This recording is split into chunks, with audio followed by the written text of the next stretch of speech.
Do you have a massive TBR? Are you time poor? Are you ever going to read all of the books that you want to read? No. And so I'm here to save you some time and effort by telling you books I would not bother with ever again. Caveats. Reading is subjective. These are all my own opinions, blah, blah, blah, blah, blah. So, without any further ado, these are the books that I did not finish, that I gave up on, that are now officially dead to me in 2021. Up first, we have Burnt Sugar by Avni Doshi. So this was nominated, I think, for the Booker and the Women's Prize.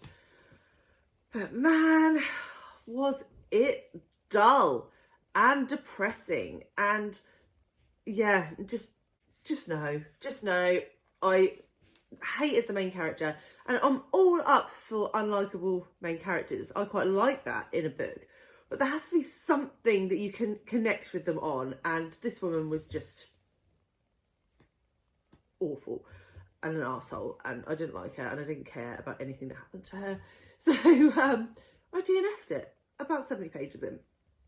The next book that I DNF'd was Truthwitch by Susan Dennard. So this one is a YA fantasy. I think there was some controversy about whether it was YA or adult. I would absolutely say it's YA. It was written in a YA style. However, I read a few chapters of this and had absolutely no freaking clue what was going on. Nothing was explained. You didn't understand the magic system. And I'm all up for learning as you go, but the plot was so fast paced. It just it literally made your head spin to read 2 pages. It wasn't for me. And to be honest, I picked this up because I think JD Ray Reads was doing a read along, and I thought, oh, I'll join in. And following on with those that continued past 4 chapters, I didn't miss out one much. So yes, I wouldn't bother with that one. The next book that went to the graveyard of unread books was The Prophets. A lot of people love this book. And I picked it up because it was on Simon Savage's best books of the year last year. And I don't know whether it was because it was on audio or what, but I listened to about 2 hours of it, and it was too experimental, non-linear for me. It was just, yeah, I just couldn't get into it. No. The fourth book that I DNF'd was a classic, and that is Love in the Time of Cholera. Yeah, again, I made it about 70, 80 pages in, and it just, the way it was written wasn't really gelling with me. It was an interesting concept, but the writing style just made me want to not pick it up. I have heard better things about his other book, the name of which escapes me. But yeah, this one just wasn't for me, so yeah.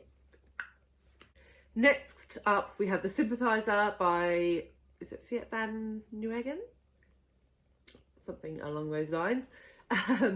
And this is, I believe it's translated from the Vietnamese, and it follows a man who escaped Vietnam in the war, a Vietnamese man who escaped Vietnam in the war, and his relationship with Americans and his life when he moves to America.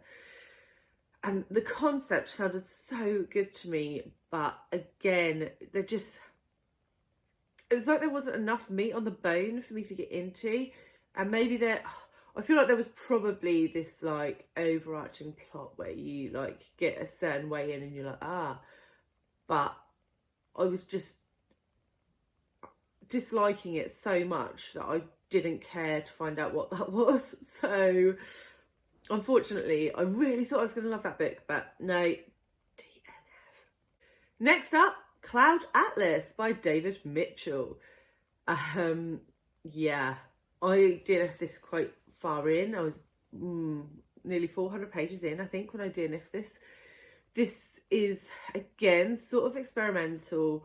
It hops timelines. So you start in sort of colonial Australia, New Zealand time frame, and then it skips to like pre-Second World War, and then all the way through to like futuristic.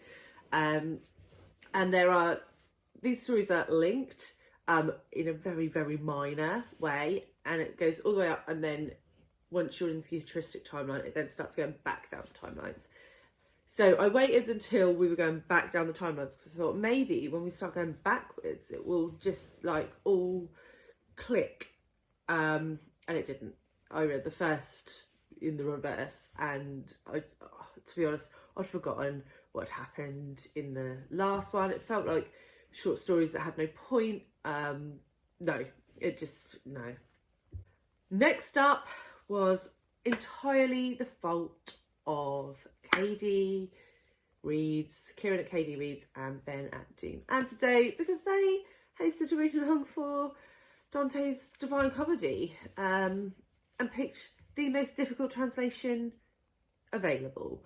So I read, I don't know, 9 cantos or something from Inferno, and it was too much like hard work.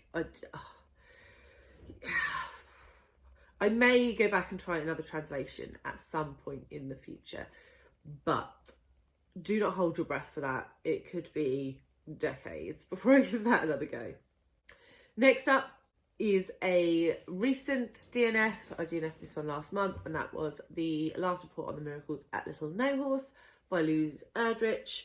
And similar to some of my comments about Cloud Atlas, this sort of felt like short stories. It sort of gives you little pieces of the main character's life. The main character at the beginning is sort of an elderly priest who's sort of wrapping up their affairs before they pop off.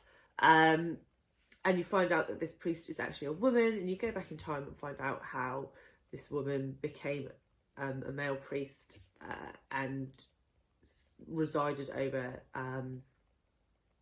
a reservation, I think in Canada? I can't really remember. But it started fine, and then just as it kept like going off on tangents, I just couldn't really connect with it. So I think I gave this about 50% and then DNF'd it. And the most recent book that I've DNF'd is another controversial one, because I know a lot of people love this book, and that is The Promise by Damon Galgut. So this follows a white family in South Africa who, at the very beginning of the book, the mother of the family dies, and sort of her last thing is to give the estate to the black maid. So it's dealing in like apartheid South Africa. At the time that this happened, it was illegal for black citizens to own property. And so it's sort of dealing with those issues and white privilege and family dynamics and all that sort of thing. Sounded really interesting, but the way the author wrote it was, let's be honest, he was navel gazing, because he was like, oh, look at all these cool things I can include in my book that just took away from the story. So I read like the first chapter, there's like 4 chapters, and started the second one to see if it improved. It did not, so I gave up on that. So yeah, those are the 10 books that I DNF'd this year, purely by coincidence. I didn't do it on purpose to have a nice, beautiful number. But yeah, I will never return to them, with possibly the exception of the Divine Comedy if I pick up a different translation. But yeah, save yourself some time. Don't waste your time, effort, energy on those books if you have better ones on your shelf, is what my advice would be. All right, guys, thanks for listening. Subscribe, like, comment, and I will see you later.